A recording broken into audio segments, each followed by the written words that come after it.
Fala pessoal, estamos aqui com mais um vídeo do nosso canal Kigelar Refrigeração.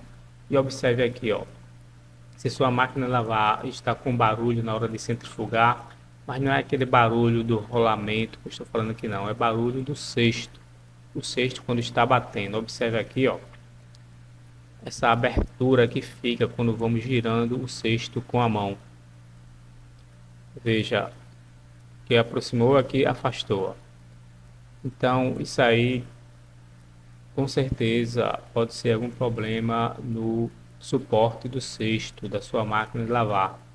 Observe que esse suporte do cesto ele não está normal, ele tem um problema nele que eu vou mostrar para vocês aqui agora. Observe aí, ó, estão vendo? Isso é um rachão, ele rachou devido aos produtos químicos do sabão em pó. E também devido ao tempo de uso, né?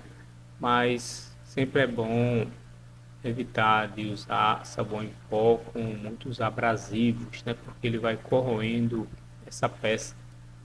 Essa peça ela é de alumínio e ocorre isso, ó, quando acontece e você usar muitas das vezes com sabão em pó e vai oxidando, vai deteriorando esta peça, que é do material feito antimônio, né? Mas é quase a mesma coisa que alumínio.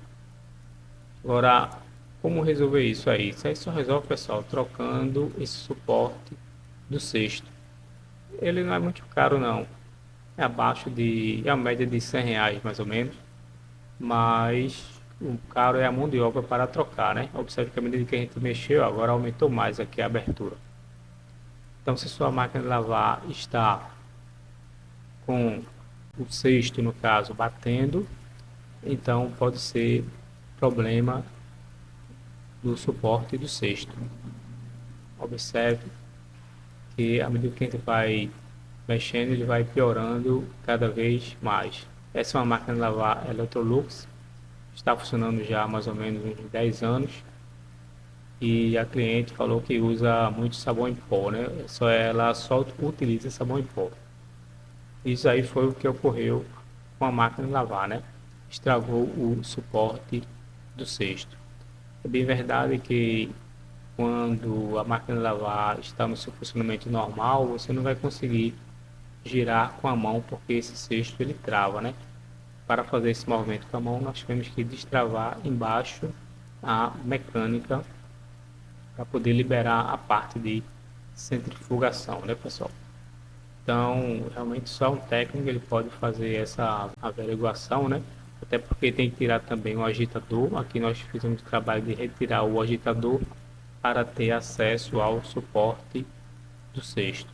Mas aí se você observar que o cesto da sua máquina de lavar está com folga, então chame um técnico para fazer esta averiguação. Ok, pessoal?